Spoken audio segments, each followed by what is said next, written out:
Hello छात्रों, आप सभी का स्वागत है आपका अपने यूट्यूब चैनल स्टार एजुकेशन पर। मैं लक्ष्मण सिंह लोधी आप सभी का स्वागत करता हूं। आपके लिए फिर से 11वीं फिजिक्स की वीडियो लेकर आया हूं। आज की वीडियो में हम कुछ अपकलन के क्वेश्चनों को सॉल्व करेंगे। तो आइए चलते हैं हमारी वीडियो की ओर और देखते हैं आज का वीडियो। हमारा क्वेश्चन है कि e की पावर x प्लस e की पावर माइनस एक्स अपॉन में e की पावर x माइनस e की पावर माइनस एक्स का x के सापेक्ष अवकलन कीजिए। क्या करना है? x के सापेक्ष अवकलन। तो सबसे पहले लिखेंगे x के सापेक्ष अवकलन। तो x के सापेक्ष अवकलन कर रहा है तो इसका फॉर्मूला बन जाएगा d अपॉन डी एक्स। कोष्टक लगा लेंगे e की पावर x प्लस e की पावर माइनस एक्स अपन में e की पावर x माइनस e की पावर माइनस एक्स। अब इसमें हमारा अंश बटा हर का सूत्र लग रहा है। कौन सा? तो हमने फॉर्मूला पढ़ा है d अपॉन डी एक्स, अंश बटा हर। क्या होता है इसका फॉर्मूला? हर बेशक वैसा अंश का अवकलन। ठीक है, फिर माइनस अंश अपॉन में d अपॉन डी एक्स हर, यानी अंश बेशक में से हर का अवकलन। तो बटा में हो जाएगा हर का स्क्वायर। क्या हो जाएगा? अंश बटा हर। तो इसका फॉर्मूला लिख दिया हमने। अब इस फॉर्मूले का यूज करेंगे तो क्या हो जाएगा? हर, इसका किया हर बेशक में से, तो हर ये हमारा ए बेशक में से रहेगा e की पावर x माइनस e की पावर माइनस एक्स, कोष्टक में लिख लेंगे। फिर अंश का अवकलन कर रहा है तो d अपॉन डी एक्स और अंश का मान क्या है? e की पावर x प्लस e की पावर माइनस एक्स। फिर माइनस लगा है, फॉर्मूले में माइनस लगा दिया। फिर इसके बाद में अंश, तो अंश बेशक में से e की पावर x प्लस e की पावर माइनस एक्स। हर का अवकलन तो d अपॉन डी एक्स और हर क्या है? e की पावर x माइनस e की पावर माइनस एक्स और बटा में हर का स्क्वायर, तो e की पावर x माइनस e की पावर माइनस एक्स का स्क्वायर। ये ऐसा कैसा लिखा रहेगा? e की पावर x माइनस e की पावर माइनस एक्स। अब इसका अवकलन करेंगे तो देखिए e की पावर x का अवकलन मैंने आपके लिए बताया था e की पावर x ही होता है। ठीक है, फिर यहाँ पर प्लस e की पावर x का अवकलन e की पावर x, लेकिन जहाँ पर माइनस की पावर है तो वहाँ पर हमको पूरा अवकलन देखना पड़ेगा। तो e की पावर माइनस एक्स का e की पावर माइनस एक्स ही हो गया। अब लेकिन माइनस एक्स का अवकलन करेंगे। किसका? माइनस एक्स का। किसके सापेक्ष कर रहे हैं? एक्स के। तो एक्स का अवकलन एक्स के सापेक्ष एक हो जाएगा, लेकिन कौन सा चिन्ह लगा है? माइनस। तो यहाँ क्या आ जाएगा? माइनस। आप ये ध्यान रखना, ठीक है। फिर इसके बाद ये माइनस लगा है माइनस, ये ऐसा कैसा? e की पावर x प्लस e की पावर माइनस एक्स। अब इसका अवकलन करेंगे तो e की पावर x ऐसा कैसा, और इस e की पावर x का भी e की पावर माइनस एक्स। लेकिन अब माइनस एक्स का करेंगे तो क्या आ जाएगा? माइनस का 1। अब ध्यान रखना, क्या रखना याद कि d अपॉन डी एक्स ई की पावर माइनस एक्स का अवकलन करते हैं तो माइनस e की पावर माइनस एक्स ए आता है। ठीक है, तो यहाँ इसका करेंगे तो इसका क्या आएगा? माइनस e की पावर माइनस एक्स, लेकिन एक माइनस ए है तो माइनस माइनस प्लस हो जाएगा और अपॉन में सेम यही का ही लिखा रहेगा e की पावर x माइनस e की पावर माइनस एक्स का स्क्वायर। ये लास्ट तक ही ऐसा चलता रहेगा। फिर इसके बाद में क्या हो जाएगा? अब इनका इनटू करेंगे तो देखिए इसका गुणा इसमें कर लेंगे और यहाँ इसका गुणा कर लेंगे। तो बड़े ब्रैकेट में लिखेंगे e की पावर x का गुणा e की पावर x में। तो हमें पता है कि जब आधार समान है तो घातें जुड़ जाती हैं। तो यहाँ भी e है, यहाँ भी e है, दोनों की घातें जुड़ जाएंगी तो e की पावर 2x हो जाएगा। ठीक है, फिर इसका गुणा इसमें, तो ये माइनस लगा है माइनस, तो e की पावर यहाँ प्लस का x है, यहाँ माइनस का x है, कट जाएंगे, क्या बचेगा? 0 घात। अब इसका नंबर आया तो ये माइनस लगा है माइनस, इसका गुणा इसमें करेंगे तो e की पावर यहाँ माइनस का x है, यहाँ प्लस का, तो 0 हो जाएंगे, जुड़ेंगे तो ये माइनस माइनस गुणा होगा तो प्लस। अब इसका गुणा इसमें करेंगे तो e की पावर माइनस एक्स और माइनस एक्स जुड़ जाएगा, माइनस का 2x। ठीक है, ये हमने इस ब्रैकेट में लिख लिया, माइनस लगा है माइनस लगा दिया। यहाँ पर e की पावर x का e की पावर x में, तो e की पावर 2x, आधार समान होने पर घात जुड़ जाएंगी। इसका गुणा इसमें तो प्लस लगा लिया, e की पावर x का इसमें e की पावर माइनस एक्स में, तो e की पावर 0, प्लस लगा है प्लस, इसका गुणा इसमें तो ई की पावर 0 प्लस इसका गुणा इसमें तो ई की पावर -2x और अपोन में ऐसा कैसा ई की पावर x माइनस ई की पावर -x का स्क्वायर। ठीक है, अब इसके बाद में क्या करेंगे, तो ई की पावर 2x ऐसा कैसा। अब किसी की भी घात 0 हो, किसी की भी घात 0 हो, समझ लेना, चूंकि ई की घात 0 है तो इसका मान 1 आएगा। ध्यान रखना, किसी की भी घात 0 हो उसका आंसर 1 आता है। क्या आता है? 1। ठीक है, तो क्या हो जाएगा, इसका मान 1 हो जाएगा, तो माइनस का 1, इसका भी माइनस का 1 और ई की पावर -2x। ठीक है, किसी की भी घात 0 हो उसका आंसर 1 आता है, किसी की भी घात 0 हो। फिर माइनस अंदर गुणा करते जाएंगे तो माइनस ई की पावर 2x, ये प्लस माइनस माइनस ई की पावर 0 है 1 हो जाएगा, प्लस माइनस माइनस ई की पावर 0 है 1 हो जाएगा, प्लस माइनस माइनस तो ई की पावर माइनस का 2x अपॉन में एक ई की पावर x माइनस ई की पावर -x का होल स्क्वायर। अब देखेंगे जुड़ रहे हैं तो जोड़ लेंगे और घटेंगे तो घटा देंगे, तो यहाँ पर कुछ कैंसिल भी हो सकता है, तो क्या कट जाएगा, देखिए आप, ये प्लस का है ए माइनस कैंसिल, ए प्लस का है ए माइनस का कैंसिल, माइनस का 1 माइनस का 2 माइनस के 3 माइनस के 4 और बटा में ई की पावर x माइनस ई की पावर -x का होल स्क्वायर। यही इसका आंसर है। ठीक है, तो ये हमारा अंश बटा हर का एक क्वेश्चन था। इसके बाद में अब इसके बाद हमारे कुछ समाकलन के महत्वपूर्ण सूत्र आते हैं। तो समाकलन के कुछ महत्वपूर्ण सूत्र, पहला सूत्र है समाकलन अचर राशि। अचर राशि कुछ भी हो सकती है, जो फिक्स राशि रहेगी उसका जब समाकलन करेंगे तो जिसके सापेक्ष कर रहे हैं वही आंसर आ जाता है। ठीक है, ध्यान रखना, जिसके सापेक्ष कर रहे हैं अचर राशि का वही आंसर आएगा। यदि हमने बोल दिया 2x के सापेक्ष कर रहा है तो 2 का क्या हो जाएगा 2x। ठीक है, ये हो जाएगा। अब दूसरा है समाकलन x की पावर n dx। इसका समाकलन करेंगे तो अपकलन में एक घात घट रही थी, इसमें एक घात जुड़ जाएगी, तो x की पावर n+1 और बटा में भी वही कोई आता है n+1। जैसे हमने बोला x स्क्वायर है तो इसका हो जाएगा x² +1 अपॉन में 2+1, एक घात जुड़ जाएगी वही नीचे, क्या हो जाएगा x की घात 3 अपॉन में 3। ठीक है, जो यहाँ आएगी घात वही नीचे आएगी। फिर इसके बाद नेक्स्ट है समाकलन साइन dx। तो साइन का समाकलन होता है -cos x। ठीक है, और समाकलन cos x, तो cos x का समाकलन होता है sin x।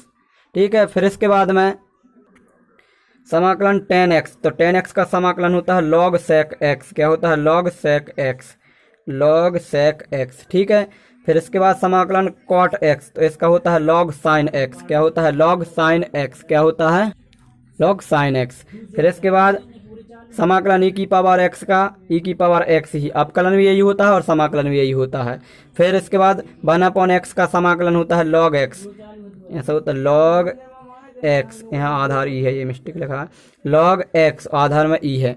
फिर इसके बाद समाकलन log x का क्या हो जाएगा? x log x minus x, x log x minus x। इसको ऐसा भी लिख सकते हैं, x कॉमन निकाल लेंगे, क्या बचेगा? log x माइनस का 1। ठीक है, ऑब्जेक्ट में इस प्रकार से भी पूछ सकते हैं। फिर इसके बाद नेक्स्ट है हमारा sec स्क्वायर x का समाकलन। तो sec स्क्वायर x का समाकलन होता है tan x। क्या होता है? tan x। ठीक है, फिर इसके बाद नेक्स्ट है हमारा cosec स्क्वायर x का। तो cosec स्क्वायर x का समाकलन होता है माइनस का cot x। क्या होता है? माइनस का cot x। अब यहाँ पर x स्क्वायर का है तो यहाँ 2 घात 3 हो जाएगा, बटा में भी 3 आ जाएगा। फिर इसके बाद एक इम्पोर्टेंट फॉर्मूला है फर्स्ट इंटू सेकंड वाला। तो फर्स्ट इंटू सेकंड का समाकलन में क्या होगा? फर्स्ट में ऐसा हमेशा सेकंड का समाकलन, एक बार लिख के बता देते हैं। फर्स्ट में ऐसा हमेशा सेकंड का समाकलन माइनस बड़ा समाकलन ब्रैकेट पहले का अपकलन दूसरे का समाकलन। ठीक है, फिर ब्रैकेट बंद और बाहर dx। ये है इसका फॉर्मूला। ठीक है, तो ये फॉर्मूला आप अच्छे से याद कर लेना। इसके बाद हम एक क्वेश्चन कर लेते हैं। तो लिखा है sin x into cos x का समाकलन कीजिए। तो कैसे करेंगे? सबसे पहले समाकलन चिन्ह लगा लेंगे, sin x cos x dx। तो ये हमारा फर्स्ट सेकंड वाला फॉर्मूला लग जाएगा, इसे हम फर्स्ट मान लेंगे, इसे हम सेकंड मान लेंगे। ठीक है, अब अभी हमने फॉर्मूला बताया था आपको, क्या था फॉर्मूला? फर्स्ट में ऐसा सेकंड का समाकलन माइनस समाकलन ब्रैकेट फर्स्ट का अपकलन और सेकंड का समाकलन, ठीक है, ब्रैकेट बंद dx। अब क्या होगा, फर्स्ट हमने माना साइन को तो हो जाएगा साइन x समाकलन, सेकंड क्या हो जाएगा cos x dx माइनस बड़ा समाकलन यानी कोष्टक के बाहर इसलिए बड़ा बोल रहा है, फिर bracket d upon dx, first का अपकलन है तो मतलब फर्स्ट है साइन x, फिर समाकलन सेकंड क्या है cos x dx ब्रैकेट बंद dx। मैं क्या किया, माना कि अब इसके बाद समाकलन करेंगे तो साइन का क्या हो जाएगा, साइन का साइन ही रहेगा, कॉस का समाकलन साइन एक्स, तो कॉस का क्या हो जाएगा साइन एक्स समाकलन हो जाएगा, तो हमने लिख दिया साइन एक्स, ठीक, नीचे लिख दिया है कॉस का समाकलन साइन एक्स, माइनस का माइनस समाकलन का चिन्ह समाकलन डी अपॉन डी एक्स। अब साइन का अपकलन करना है, साइन का क्या करना है अपकलन, तो साइन का अपकलन होता है, क्या होता है साइन का अपकलन कॉस एक्स, तो साइन का अपकलन लिख लिया कॉस एक्स, ठीक है। फिर इसके बाद कॉस का समाकलन, कॉस का समाकलन, तो कॉस का समाकलन क्या हो जाता है साइन एक्स, क्या होता है साइन एक्स, कॉस का समाकलन साइन एक्स dx, ठीक है। आपको फॉर्मूले याद करना पड़ेंगे। अब इसके बाद में क्या हो जाएगा, आप देख रहे होंगे हमारा ए के ई फलन पुनः यहीं से आपको दिख रहा होगा क्वेश्चन में मिल गया होगा, ए के ई आपको देख लिया यहाँ पर मिल गया है, इसको हमने क्या माना था आई माना था, तो इसका मान हम टोटल उठा के क्या रख सकते हैं, ये वाला इसका मान यहाँ से आई, तो क्या हो जाएगा आई बराबर साइन एक्स ये साइन एक्स, ठीक है, माइनस इसका मान क्या हो जाएगा आई, अब ये माइनस का इसका मान आई, ये आई इससे हट जाएगा, क्या हो जाएगा आई प्लस आई बराबर में साइन स्क्वायर एक्स, साइन का गुणा साइन में, एक आई और एक आई कितना हो जाएगा दो आई, कितना हो जाएगा दो आई बराबर में साइन स्क्वायर एक्स, तो आई का मान निकालेंगे तो क्या हो जाएगा आई बराबर 1/2 साइन स्क्वायर एक्स, ठीक है। अब आप ये ध्यान रखना जब दो फलन दिए हैं आपस में उनका इंटू करना है साइन कॉस टेन कॉट, तो उनको आई बराबर मान के ही आप हल करेंगे, नहीं तो आप बार बार समाकलन करते जाएंगे और वही को भी मिलते जाएगा। जैसे कि इस प्रकार हमें जे पुनः वही को भी मिल गया था, एक बार फिर करते आपको यही मिल जाता, फिर करते यही मिल जाता, तो आपका आंसर नहीं आता।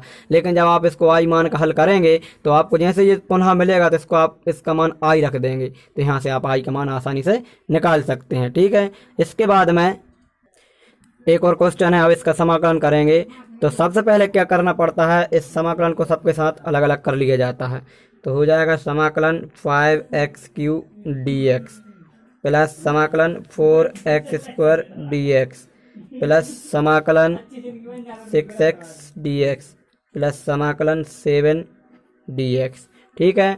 अब क्या करेंगे, समाकलन मैंने आपके लिए बताया कि पावर एक बढ़ जाती है, क्या हो जाती है एक पावर बढ़ जाती है, तो 5 का 5x की पावर यहाँ एक घात बढ़ जाएगी तो 4 हो जाएगा, बटा में भी 4 आएगा, प्लस इसी प्रकार यहाँ 4x, इस पर 2 घात 3 हो जाएगी, बटा में भी 3 आ जाएगा, 6x पर घात कुछ नहीं तो 1 है तो यहाँ 2 हो जाएगी, बटा में भी 2 हो जाएगा, प्लस 7, अब 7 हमारी क्या है अचर राशि है, तो 7 और इसका किसके सापेक्ष कर रहा है x के सापेक्ष, तो क्या हो जाएगा 7x, यही हमारा आंसर है। अब इसके बाद आपके लिए कुछ क्वेश्चन होमवर्क में रहेंगे, आप उन क्वेश्चनों को सॉल्व करके भेजाएंगे, तो आपके लिए मैं कुछ क्वेश्चन होमवर्क में दे देता हूँ। आपके लिए 2 क्वेश्चन होमवर्क में है, इनको आपको सॉल्व करके बताना है और वीडियो को लाइक ज़रूर किया करें। नेक्स्ट न्यूमेरिकल है कि एक बुलबुले की त्रिज्या 2 सेंटीमीटर है, यदि उसकी त्रिज्या 1/4 सेंटीमीटर प्रति सेकंड की दर से बढ़ रही है तो उस बुलबुले का आयतन किस दर से बढ़ेगा। तो उन्होंने क्या दिया है, बुलबुले की त्रिज्या, तो बुलबुला यानी पानी में जो बुलबुले बनते हैं, जैसे साबुन का घोल, निरमा का घोल में बहुत सारे बुलबुले बनते हैं, आप सभी ने देखे होंगे, तो उन्होंने उसकी त्रिज्या दी है, तो लिख लेंगे बुलबुले की त्रिज्या दी है r बराबर 2 सेंटीमीटर, ठीक है। और उन्होंने क्या बोला कि जो त्रिज्या है वो 1/4 सेंटीमीटर प्रति सेकंड की दर से बढ़ रही है, तो ध्यान रखना बढ़ रही है घट रही है मतलब उसमें कुछ परिवर्तन हो रहा है, तो परिवर्तन की दर होती है d/dt, किसमें परिवर्तन हो रहा है त्रिज्या में, तो यहाँ आ जाएगा r, इसका मान दिया है 1/4 सेंटीमीटर प्रति सेकंड, ठीक है। अब उन्होंने बोला है कि उसका आयतन ज्ञात कीजिए, किसका, बुलबुले का। तो बुलबुला कैसा रहता है, गोले के आकार का। बुलबुला कैसा रहता है, गोले के आकार का। तो इसकी त्रिज्या उन्होंने दे दी है 2 सेंटीमीटर। तो उन्होंने बोला इसका आयतन ज्ञात कीजिए, मतलब हमें क्या निकालना है, बुलबुले का आयतन मतलब भी का मान निकालना है। तो लिख लेंगे सूत्र। तो बुलबुला कैसा, गोले के आकार का। तो लिख लेंगे बुलबुला, कोष्टक में लिख लेंगे गोला का आयतन। तो क्या होता है गोले का आयतन, b बराबर हो जाएगा 4/3 पाई आर क्यू। ठीक है, अब हम क्या करेंगे, हमारा सूत्र बना है dr/dt, मतलब d/dt है, मतलब t के सापेक्ष का अवकलन कर देंगे। तो लिख देंगे t के सापेक्ष अवकलन। ठीक है, क्या हो जाएगा d/dt, और भी लिखा है तो भी बराबर में d/dt और 4/3 पाई आर क्यू। ठीक है, ये अब ऐसे कैसे चलेगा लास्ट तक, dv/dt, ये हो गया आयतन में परिवर्तन।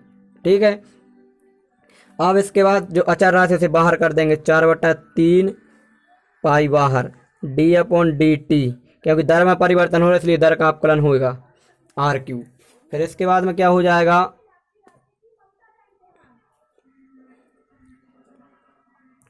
dv/dt, तो 4/3 पाई। अब हमने क्या बताया था, अवकलन में घात कहाँ आ जाती है, आगे। तो ये 3 कहाँ आ जाएंगे, आगे, और आर पर घात कितनी बचेगी, 2। ठीक है, अब हमने बोला था यदि यहाँ t होता, t का अवकलन t के सापेक्ष करते तो उसका मान 1 हो जाता, लेकिन यहाँ क्या है, r है। तो r का अवकलन किसके सापेक्ष कर रहा है, t के सापेक्ष। तो क्या हो जाएगा dr/dt, dt का dt, यहाँ पर घात कितनी, 3 आ गए, यहाँ कितने बचे, 2 घात। अब इस आर का भी करना पड़ेगा क्योंकि इसमें परिवर्तन हो रहा है। तो क्या हो जाएगा dr/dt। अब हमारे पास मान दिए हैं, तो चूंकि r बराबर 2 दिया है और dr/dt बराबर 1/4 दिया हुआ है, ये मान हम क्या करेंगे, रख देंगे। 3 से 3 कैंसिल हो जाएगा, dv/dt। तो क्या हो जाएगा 4 पाई, इस r का मान रख देंगे 2 और इसका मान है 1/4। तो इस 4 से ये 4 कैंसिल, तो dv/ क्या हो जाएगा, dv/dt। तो ये 2 का वर्ग कितना हो जाएगा, 4 पाई। ठीक है, तो ध्यान रखना कि उसके आयतन में किस दर से परिवर्तन हो रही है, 4 पाई के उससे। तो सेंटीमीटर क्यू, आयतन का जो इकाई होती है सेंटीमीटर क्यू, क्यू आता है, ठीक है, घन सेंटीमीटर बटा में सेकंड। ठीक है, तो जो आयतन में जो परिवर्तन हो रहा है तो वो किस दर से हो रहा है, 4 पाई के हिसाब से। ठीक है, तो ये हमारे बहुत इंपॉर्टेंट न्यूमेरिकल था, इसे आप अच्छे से बार बार करके ज़रूर देखें। इसके बाद कुछ हमारे नोट हैं, उन नोट को आप अच्छे से याद रखना, ऑब्जेक्टिव में पूछे जाते हैं और हम पढ़ भी चुके हैं। तो क्या लिखा है कि एक समान गति के लिए वेग समय ग्राफ, ध्यान रखना, एक समान गति के लिए वेग समय ग्राफ एक्स अक्ष के समांतर एक सरल रेखा होता है। ध्यान रखना, ऑब्जेक्ट कैसे आता है कि एक समान गति के लिए वेग समय ग्राफ एक्स अक्ष के समांतर कैसा होता है, तो सरल रेखा होता है। हमने आपके लिए बताया था सीधी सरल रेखा निकल रही थी और एक्स अक्ष के समांतर ही बन रहा था। ठीक है, फिर इसके बाद सेकंड है कि एक समान त्वरित गति के लिए वेग समय ग्राफ, एक समान त्वरित गति के लिए वेग समय ग्राफ एक्स अक्ष से झुकी एक सरल रेखा प्राप्त होता है। एक्स अक्ष से झुकी क्या, एक सरल रेखा प्राप्त होता है। ठीक है, फिर इसके बाद हमारा नेक्स्ट है कि वेग समय ग्राफ पर, किस पर, वेग समय ग्राफ पर प्राप्त सरल रेखा का ढाल वस्तु पर त्वरण कहलाता है। क्या है, वेग समय ग्राफ पर प्राप्त सरल रेखा का ढाल, जो ढाल सी बन रही थी उस पर त्वरण कहलाता। क्या कहलाता, त्वरण। हमने सिद्ध भी किया था, tan θ बराबर a आया था हमारा आंसर। ठीक है, फिर इसके बाद में नेक्स्ट है वेग समय ग्राफ पर सरल रेखा, वेग समय ग्राफ पर सरल रेखा, वेग समय ग्राफ पर सरल रेखा वेग अक्ष, मतलब वेग हमारा कौन सा अक्ष को दर्शा रहा था, y अक्ष के समांतर नहीं हो सकती, क्योंकि ऐसी स्थिति में त्वरण का मान अनंत होगा। ऐसी स्थिति में त्वरण का मान क्या हो जाएगा, अनंत, जब क्या, वेग समय ग्राफ वेग अक्ष के यानी y अक्ष के समांतर होगा। तो फिर इसके बाद 5वां नोट है कि एक समान त्वरित गति के लिए, किसके लिए, एक समान त्वरित गति के लिए स्थिति समय आरेख परवलय होता है। स्थिति समय आरेख हमारा कैसा होता है, परवलय होता है। ठीक है, ध्यान रखना। फिर इसके बाद नेक्स्ट नोट है कि प्रकृति में कुछ गतियां, जो प्रकृति में कुछ गति हो रही हैं, हमने पढ़ ली है बहुत प्रकार के, एक विमीय, दो विमीय, त्रिविमीय, लेकिन प्रकृति में कुछ ऐसी गतियां हैं जो कैसी होती हैं, अदृश्य होती हैं, जो हमको दिखाई नहीं देती। जैसे गैस के अणुओं की गति, वो हमको दिखाई नहीं देती, लेकिन गैस के अणु क्या करते हैं, गति करते हैं। ध्यान रखना। तो कुछ गतियां भी कैसी हैं, अदृश्य हैं, जो हमें दिखाई नहीं देती। इसके बाद हमारे चैप्टर कंप्लीट होता है। अब इस चैप्टर के हम इंपॉर्टेंट क्वेश्चनों को देखेंगे। तो इस चैप्टर के हमारे महत्वपूर्ण क्वेश्चन हैं। तो क्वेश्चन नंबर फर्स्ट है, साधारण विधि से गति के तीनों समीकरणों को सिद्ध कीजिए। कौन सी विधि से, साधारण विधि से गति के तीनों समीकरणों को सिद्ध करना है। फिर नेक्स्ट है, निर्देश तंत्र को परिभाषित कीजिए तथा इसके प्रकार लिखिए। तीसरा है, बिंदु वस्तु को उदाहरण सहित समझाइए। फिर नेक्स्ट है, एक विमीय, द्विविमीय, त्रिविमीय गतियों को उदाहरण सहित समझाइए। फिर इसके बाद नेक्स्ट है हमारा क्वेश्चन नंबर 7वां कि निम्न को परिभाषित कीजिए। तात्क्षणिक चाल, एक समान चाल, औसत चाल, तात्क्षणिक वेग, औसत वेग। फिर इसके बाद नेक्स्ट है हमारा 8वां क्वेश्चन कि मंदन एवं त्वरण को परिभाषित कीजिए तथा त्वरण का एसआई मात्रक लिखकर विमीय सूत्र लिखिए। 9वां क्वेश्चन है, स्थिति समय ग्राफ के लिए सिद्ध कीजिए v बराबर tan थीटा। नेक्स्ट है, वेग समय ग्राफ के लिए सिद्ध कीजिए a बराबर tan थीटा। और नेक्स्ट है, ग्राफीय विधि से न्यूटन की गति के तीनों समीकरणों को सिद्ध कीजिए। फिर इसके बाद जो हमारे कुछ न्यूमेरिकल थे उनको आप करके देख लेना। ये हमारे कुछ इंपॉर्टेंट क्वेश्चन थे, हर साल इन्हीं में से एक नए क्वेश्चन एग्जाम में पूछा जाता है। तो आज की वीडियो में इतना ही, मिलेंगे नेक्स्ट वीडियो में नेक्स्ट चैप्टर के साथ। जय हिंद, जय भारत।